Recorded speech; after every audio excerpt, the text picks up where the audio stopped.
अररिया में घटना हुई तो अररिया के एसपी से हमने बात किया, रिपोर्ट लिया, कितने घंटे के अंदर कार्रवाई हुई, क्या कौन आपका इन्फॉर्मेंट था, तब जानकारी लीजिएगा, नहीं ट्वीट कर दीजिएगा कि ऐसा ऐसा हुआ है। अरे भाई तो ऐसा हुआ है तो ये आपको बताना पड़ेगा ना कि आपकी भूमिका क्या रही। आपने एसपी को कहा कि नहीं कि कार्रवाई इसमें करिए, प्रतिपक्ष का यह भी जिम्मेवारी बनता है। सर्वे में आजकल राजनीतिक आलोचना शुरू हो गया है, तो जरा उनसे पूछिएगा कि ज़मीन कितना किस्म का होता है, जरा बता दीजिए आप। रैयती, गैर रैयती, मालिकाना, ये नेताजी सबको कोई जानकारी नहीं रहता है। चंडूखाना में खाली भाषण देते रहेंगे, नहीं गड़बड़ी हो रहा है। अरे भाई मेहनत करिए ना, पत्ता वाले ज़मीन के मामले में अपने तो जानकार बनिए। पटना में लालू जी को कितना ज़मीन है? 43 बीघा 12 कट्ठा 16 दूर है। कोई पटना में ज़मींदार जिसको इतना ज़मीन होगा? मैंने बाउंड्री वाल कर पाए हैं? अभी तक बाउंड्री वाल भी नहीं कर पाए होंगे हमारे लगता है। अब मॉर्निंग वॉक तो करिए नहीं पाएंगे उतना में। अब आज तक रसीद नहीं कटा है 6 महीना पहले तक। तो ये सब जमीन में तो पकड़ेबे नहीं करेगा। अब सबका पकड़ाना है, सब मठ मंदिर से लेकर के जो लोग वक्फ का ज़मीन ये सब जो कब्जा किए हुए सब सर्वे में आएगा। अब सब बेनकाब होंगे। हम सरकार से अनुरोध करेंगे कि जो ऐसे कब्जेदार हैं उन लोगों की सूची को सरकार सार्वजनिक करे, जिससे कि लोग यह जान जाएं कि राजनीति में रहने वाले, धर्म के नाम पर अनाचार करने वाले कितने लोग हैं। नमस्कार, आप न्यूज फाउंडेशन देख रहे हैं। मैं हूं आपके साथ वंदना। हमारे साथ बात करने के लिए हैं जदयू के मुख्य प्रवक्ता, बिहार सरकार में पूर्व मंत्री नीरज कुमार।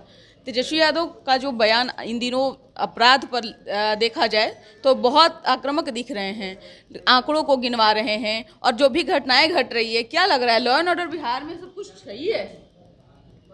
अब तेजस्वी यादव पढ़ते होंगे हनुमान चालीसा बगलामुखी का जाप करके निकलते होंगे घर से, तो हम तो नहीं जानते हैं। लेकिन बिहार की बेटी विद्यालय जा रही है तो उसको तो डर नहीं लग रहा है। गांव के खेत खलिहान में जो लोग काम करते हैं उनको नरसंहार का भय नहीं सताता है। अरे आपराधिक घटना निर्मूल हो जाए, ये कोई मंत्र है तो तेजस्वी यादव दे दीजिए। आप विदेश से घूम के आए हैं। आपराधिक घटना पर कार्रवाई नहीं हो तब आप सवाल उठाइए। अररिया की घटना को आपने ट्वीट किया, एक्स पर ट्वीट किया। अररिया की घटना एक अमानवीय कृत्य वीडियो शेयर किया।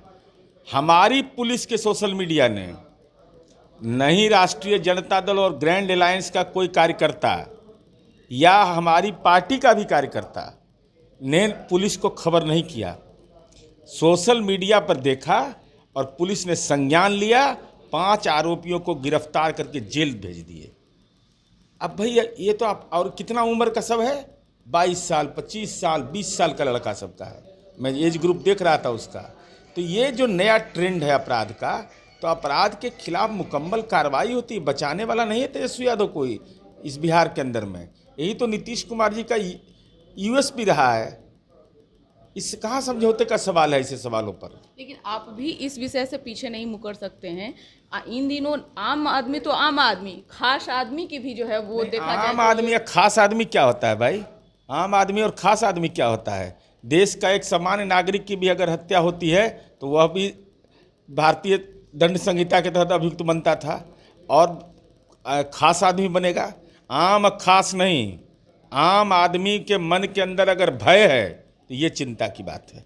तो भय नहीं है बिहार में, लोग भयभीत नहीं है। आपराधिक घटना हो सकता है, इससे कौन इनकार करेगा। हम तो यहाँ बैठे हुए हैं और यहाँ आकर के कोई गोली चला दे इसमें से कोई आदमी एफआईआर नहीं करे, तब पर भी हमारी पुलिस एफआईआर लॉन्च करके गिरफ्तार, जेल से उसको पकड़ करके जेल पहुंचा देगी खोज करके। यही होता है रूल ऑफ लॉ। अगर ऐसा होता तो अमेरिका के अंदर भी अपराध नहीं होता, दुनिया के किसी राष्ट्र में नहीं होता। अब तेजस्वी यादव अगर टेक्निक जानते हैं तो हम आप ही से पूछ रहे सवाल कि जब आप सरकार में थे 21 महीना और 17 महीना 8,573 हत्या हुई थी। हम तो खाता बही के साथ वाला आदमी हैं। तो उस समय तो आप कानून व्यवस्था पर सवाल नहीं खड़ा कर रहे थे। अरे ईर्ष्या द्वेष है, सामाजिक संघर्ष है, भूमि विवाद है। 60% तो भूमि विवाद के चलते होता है। 66 तो आप 60 पर आया है। 17 मानक है जिस पर हम समीक्षा करते हैं। अरे हमारी पुलिस प्रणाली का तो लोग दूसरे राज्य अनुसरण करता है। लेकिन फिर भी आपके डीजीपी पे भी सवाल उठ रहा है। डीजीपी के भी हाथ क्यों बंधे हुए हैं? आरएस भट्टी का इतना नाम था, लेकिन डीजीपी इन का दिनों हाथ देखा बटा जाए तो आपराधिक घटनाओं पर वो चुप्पी थे ना, तो अब एसएसपी तो ये की सवालों का जवाब देते अब हैं, डीजी न उनसे मिलते हैं, उनसे बात भी करने की कोशिश करते हैं, कौन वो भी नहीं करते हैं। कौन आरएस भट्टी। अब डीजीपी का हम पीआरओ हैं क्या? डीजीपी जाने अपना क्या बोलते हैं नहीं बोलते डीजीपी। लेकिन पटना की पुलिस नहीं कार्रवाई करती है। पटना पुलिस के जो पत्रकार लोग भी बात करते हैं, सब लोग बात करते हैं। वो मिलते ही नहीं है किसी से जल्दी। अब वो किससे नहीं मिलते हैं तो उनसे मिलने के लिए कौन आवेदन लेके खड़ा है? आदमी अरे भाई मिलते एडीजी नहीं, लॉ एंड जब ऑर्डर, तक ये चीजों पर वो समीक्षा करे नहीं तो फिर भी कैसे अरे मतलब एडीजी लॉ एंड ऑर्डर जो हैं वो तो मीडिया ब्रीफिंग करते हैं ना लगातार। गंगवार साहब, एक भी ऐसी घटना जिस पर मीडिया ब्रीफिंग नहीं करते गंगवार साहब? तो कहीं परेशानी। अब कौन नहीं मिलते हैं तो नहीं मिले, उनके भरोसे थोड़े बिहार चल रहा है। बिहार तो चल रहा है नीतीश कुमार जी के इकबाल के भरोसे। यही कारण है कि विपक्ष को मौका मिल रहा है और आप लोग पे सवाल उठ रहा है। विपक्ष को क्या बोलने का कोई जानकारी है? हम अभी तो जांच करेंगे इनका सब, फिर लेटेस्ट वाला। पिछला बार पकड़े थे ना कि 6 घटना हुआ नहीं, उसके बारे में कहते घटना हो गया। हम कहे कहाँ है FIR नंबर, कहाँ घटना, कहाँ गोली चला? तो कुछ जानकारी ऐसे ही कुछ से कुछ अखबार के कतरन से, अखबार में जो कतरनमा छपता है ना उसी पर न्यूज़ बना ट्विटर पर ट्वीट कर देते हैं, इसलिए जनता क्विट कर देती है। इसलिए मुद्दों पर गंभीरता से अपनी बात रखनी चाहिए। अगर अररिया में घटना हुई तो अररिया के एसपी से हमने बात किया, रिपोर्ट लिया, कितने घंटे के अंदर कार्रवाई हुई, क्या कौन आपका इन्फॉर्मेंट था, तब जानकारी लीजिएगा। नहीं ट्वीट कर दीजिएगा कि ऐसा ऐसा हुआ। अरे भाई तो ऐसा हुआ है तो ये आपको बताना पड़ेगा ना कि आपकी भूमिका क्या रही। आपने एसपी को कहा कि नहीं कि कार्रवाई इसमें करिए। प्रतिपक्ष का यह भी जिम्मेवारी बनता है। यह जिम्मेवारी केवल नहीं है कि आलोचना करते रहिए। हाँ, आप तो बिहार में तो इतना डर है कि कोरोना काल आ गया। अब मेरीन ड्राइव पर कहाँ आदमी रहता है? हम कल रात में आ रहे थे 11 बजे गोपालगंज से, आदमी एक को मिलवे नहीं किया गलती से, एकदम गलती से कहीं नज़र नहीं आ रहा था, सब भयभीत था। हम पूछे रुक के कि काहे डर? हाँ एकदम बहुत डर लगता है, अपराधी सब गुंडा सब आ गया है। हम जाके देख लीजिए, पानी पड़ रहा था, लोग वहाँ खड़ा था, लोग गोलगप्पा खा रहा था। तब यो कानून का राज नहीं समझ में आता है।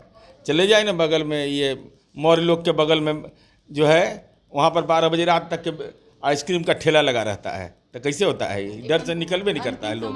सवाल है, जमीन सर्वे का जो कार्य करवन है वो भी अब शुरू कर दी गई है।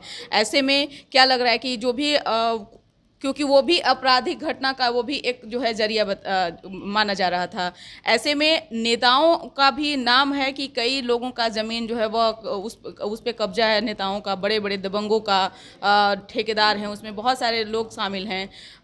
क्या लग रहा है कि ये परिस्थिति बदल सकती है या फिर विपरीत जा सकती है? जमीन सर्वे के संबंध में राज्य सरकार ने, बिहार एक ऐसा दुर्भाग्यशाली राज्य था कि नीतीश कुमार जी के पहले राज्य में 15 वर्ष राजद का शासन, 45 वर्ष कांग्रेस का शासन रहा। पश्चिम बंगाल, उड़ीसा जो बिहार का हिस्सा था, यहाँ भूमि सुधार का काम हुआ, बिहार में गुनाह मान लिया गया उसको। नीतीश कुमार जी ने इसकी शुरुआत की और जब शुरुआत किया तो इसके अच्छे नतीजे आने लगे। अब सर्वे में आजकल राजनीतिक आलोचना शुरू हो गया है, तो ज़रा उनसे पूछिएगा कि ज़मीन कितना किस्म का होता है, ज़रा बता दीजिए आप। रैयती, गैर रैयती, मालिकाना, तीन नेताजी सबको कोई जानकारी नहीं रहता है। चंडूखाना में खाली भाषण देते रहेंगे, नहीं गड़बड़ी हो रहा है। अरे भाई मेहनत करिए ना, पत्ता वाले ज़मीन के मामले में अपने तो जानकार बनिए। और सरकार उस प्रक्रिया को विकसित कर रही है। हम लोगों से यह अनुरोध करेंगे, चूँकि लंबे कालखंड में लोगों ने जमाबंदी नहीं खुलवाया, लोग का रसीद नहीं कटा, तो वंशावली, इन तमाम चीज़ों को अपडेट कर करके ज़मीन सर्वे में अपना नाम दर्ज करवाइए, नहीं तो कल कानूनी पछड़े में पड़िएगा। और वैसे लोग भी सचेत हो जाएं। बहुत सारे लोग हैं, सब काम खाता बही रख ले रहते हैं, जो ज़मीन उमीन रखे हुए हैं सब, रसीद नहीं कटवाया है, जमाबंदी नहीं खुलवाया है। 25 साल पहले ज़मीन सब घूस में लिया है। सब ज़मीन हल्का फल्का नहीं है, अच्छा है सबका, मैंने स्कोर अच्छा है इस मामले में। अब पटना में लालू जी को कितना ज़मीन है? 43 बीघा 12 कट्ठा 16 धूर है। कोई पटना में ज़मींदार जिसको इतना ज़मीन होगा? मैंने बाउंड्री वाल कर पाए हैं अभी तक? बाउंड्री वाल भी नहीं कर पाए होंगे हमारे लगता है। अब मॉर्निंग वॉक तो कर ही नहीं पाएंगे उतना में। 43 बीघा में क्या घूमेगा भाई? घूमेगा तो लाचारे हो जाएगा ना। ये तो पटना का बताया, मुजफ्फरपुर NH पर है 25 बीघा। ये सब जमीनमा पर भाई खाता वही नहीं रहेगा। सेलार कला, जहाँ अपने चाचा नाटा चौधरी के परिवार को नौकरी दिए तो उसके नाम पर भी ज़मीन लिखवा लिए। अब आज तक रसीद नहीं कटा है 6 महीना पहले तक। तो ये सब जमीनमा तो पकड़ेबे नहीं करेगा। अब सबका पकड़ाना है। सब मठ मंदिर से लेकर के जो लोग वक्फ का ज़मीन ये सब जो कब्जा किए हुए सब सर्वे में आएगा। अब सब बेनकाब होंगे। हम सरकार से अनुरोध करेंगे कि जो ऐसे कब्जेदार हैं उन लोगों की सूची को सरकार सार्वजनिक करे, जिससे कि लोग यह जान जाएं कि राजनीति में रहने वाले धर्म के नाम पर अनाचार करने वाले कितने लोग हैं। बहुत बहुत शुक्रिया बात करने के लिए। तो आपने सुना कि क्या कुछ कहना था जदयू के मुख्य प्रवक्ता नीरज कुमार का। आप क्या सोचते हैं अपना ओपिनियन जरूर कमेंट बॉक्स में दीजिएगा। धन्यवाद।